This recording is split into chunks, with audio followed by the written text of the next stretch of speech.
Welcome to Physics Desire. Today we come up with the new topic, that is idea of homojunction LED. Actually, this is the topic of MSc Nanotechnology book.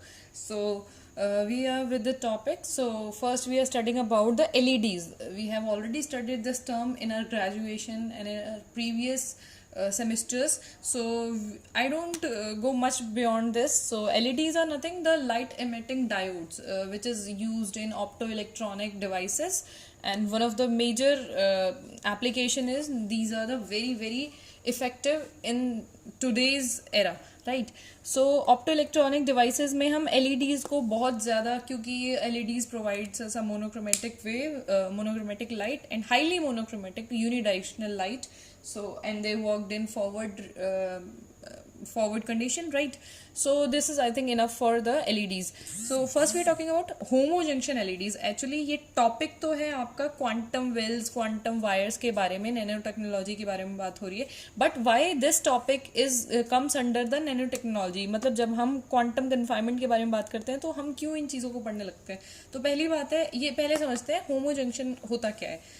देखो, quantum confinement के अंदर quantum confinement करने के बाद हमें size effects की वजह से या साइज कन्फाइन करने की वजह से, कुछ डायमेंशंस को कन्फाइन करने की वजह से हमें उनकी कुछ ऐसी एप्लीकेशंस मिली थी जो कि हमारे लिए बहुत यूजफुल थी. लाइक जो ऑप्टिकल डिवाइसेस थे ना, जो हम जनरल ट्रेडिशनल सेमीकंडक्टर्स की हेल्प से पढ़ रहे थे, उनकी इतनी अच्छी एफिशिएंसी नहीं थी जितनी कि हमारी कन्फाइनमेंट के बाद जो सेमीकंडक्टर्स फॉर्म हो रहे थे और उनकी जो एप्लीकेशंस थी वो ज़्यादा थी और ज़्यादा चलने वाली थी, राइट. तो इसीलिए इस टॉपिक को यहाँ लाया गया है, क्योंकि हम ये टॉपिक करते हैं after the confinement, after doing the confinements in various dimensions, that is we are studying quantum well, quantum wire, quantum dots.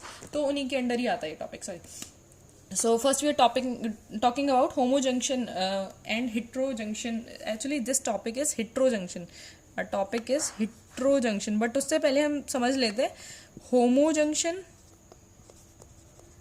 और heterojunction actually होता क्या है.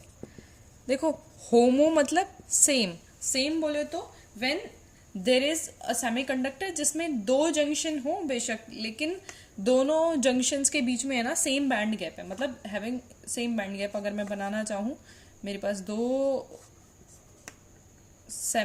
दो मैंने जंक्शंस फॉर्म करी हैं. सपोज एक ये जंक्शन है हमारे पास, एक ये जंक्शन है. सिमिलरली एक ये जंक्शन है, ये हम वैलेंस बैंड से बता देते हैं, हम कंडक्शन बैंड से. अगर ये मेरे पास जंक्शंस हैं तो इनके बैंड गैप जो है हर लेवल पे सेम ही होने वाले हैं, राइट. हमने किसी बीच में एक सबस्ट्रेट को प्लेस किया है, उसके साइड में दो अलग टाइप के सेमीकंडक्टर्स हैं. Suppose this will be P, this is an.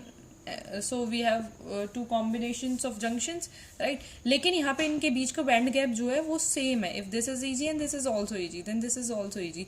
So वो हो जाते हैं हमारे होमो जंक्शन, बशर्ते इनके अंदर डोपिंग लेवल जो है, डोपिंग कॉन्सेंट्रेशन जो है वो डिफरेंट हो सकती है. बट जंक्शंस के बीच पे जो हमारे पास बैंड गैप क्रिएट होगा इनका, वो इक्वल होना चाहिए. This is your homo junction. वहीं हेट्रो जंक्शन के बारे में अगर हम बात करें, हेट्रो जंक्शन में होता क्या है, अगर मेरे पास एक जंक्शन हमारी यहाँ फॉर्म हो रही है, राइट, और दूसरी मैं फॉर्म कर दूँ कुछ इस तरह से, राइट.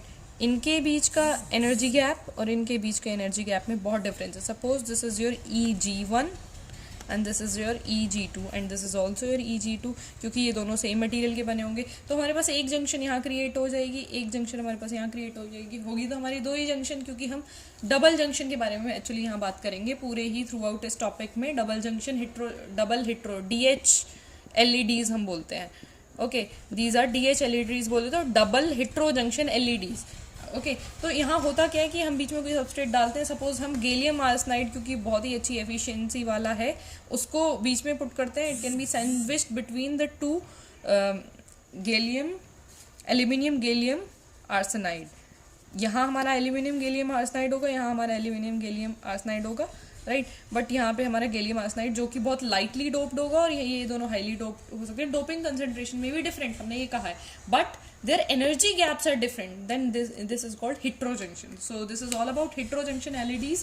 Okay, इसका थोड़ा सा हम इंट्रोडक्टरी पार्ट करेंगे. ये बहुत ज़्यादा थ्योरेटिकल थोड़ा सा टॉपिक है, बहुत ज़्यादा एक्सपेरिमेंटल नहीं कह सकते इसको हम. होता क्या है एक्चुअली किया क्या गया था कि इस पे बात की गई अराउंड, जब हम क्वांटम डॉट्स क्वांटम वेल्स के बारे में पढ़ चुके थे, तो 1994 में ना क्वांटम लेजर्स पे बात की गई। तो क्वांटम लेजर्स तो बाद की एप्लीकेशन है, उससे पहले हमने इनको एलईडीज पे अप्लाई करना शुरू किया। देखिए करते क्या है, वही चीज़ें होंगी, हम दो अलग अलग जंक्शंस प्रोवाइड करवाएंगे, राइट, अलग अलग बैंड गैप की। सपोज हमारे पास ये, I hope this is visible clearly, हमारे पास एक ये EG2 है, this is also EG2 which is a band gap representation of a energy band gap, and this is EG1।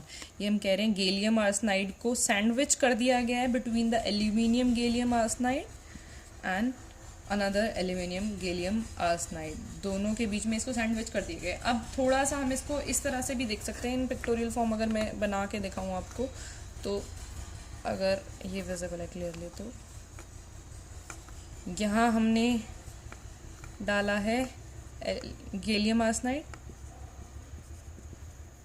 which is P negative, and here is in positive, and here is another one P. Okay, this is aluminium gallium arsenide, similarly aluminium gallium arsenide. So PNP आपको पता ही है क्या represent कर सकता है, majority charge carriers को represent करता है। हमने कहा कि इसको LEDs क्योंकि फॉरवर्ड कंडीशन में काम करते हैं, तो यहाँ से हम प्रोवाइड करेंगे, यहाँ से इसको फॉरवर्ड बायसिंग, जो भी टॉप मोस्ट लेयर्स है ना उनको हम फॉरवर्ड बायसिंग प्रोवाइड करवाएंगे। वो कैसे प्रोवाइड करवाएंगे, P connected to positive and N connected to negative.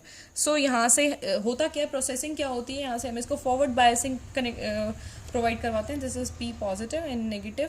So यहाँ से ये पॉजिटिव होगा, ये नेगेटिव हो जाएगा। So these are forward bias, ये वाला और ये वाला टर्मिनल जो है हमारे फॉरवर्ड बायस हो जाएंगे। फॉरवर्ड बायस होने की वजह से होगा क्या, यहाँ के जो इलेक्ट्रॉन्स हैं, ओके, ये कुछ इस तरीके का काम होगा, यहाँ के इलेक्ट्रॉन्स जो है वो इंजेक्ट कर जाएंगे इस गैप में, राइट। यहाँ के इलेक्ट्रॉन्स जो है इस गैप में इंजेक्ट कर जाएंगे। इंजेक्ट करने के बाद वो कहीं ना कहीं है ना यहाँ ट्रैप हो जाएंगे इस एनर्जी गैप में, क्योंकि ये बहुत ज़्यादा एनर्जी गैप है, एकदम से बहुत कन्फाइंड रीजन में पहुँच जाएंगे।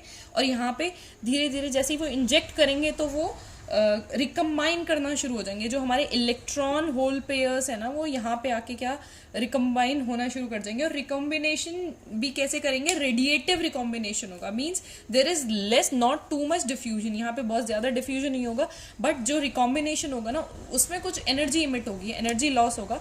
सो एनर्जी इमिट होने का मतलब क्या है, हमारा LEDs, लाइट इमिटिंग डायोड, तो हमारा इस तरीके का डायोड फॉर्म हो जाएगा कि ये लाइट कुछ यहाँ से इमिट कर देगा। And this light is of order of somehow 0.93 to 1.65 micrometer, या ये हम कह सकते हैं एक लार्ज रेंज ऑफ वेवलेंथ के लिए काम कर सकता है। सो वेवलेंथ जो इमिट होगी वो भी हमारे लिए बहुत यूजफुल होगी, और ये क्योंकि एक यूनि डायरेक्शनल लाइट भी हमें देता है तो इसलिए हमारे लिए बहुत इंपॉर्टेंट हो जाता है। Thank you, thanks for watching. This is all about idea of heterojunction LEDs, and we will meet on next lecture with the next new topic. Please like, share and subscribe Physics Desire. Thank you. Thanks for watching.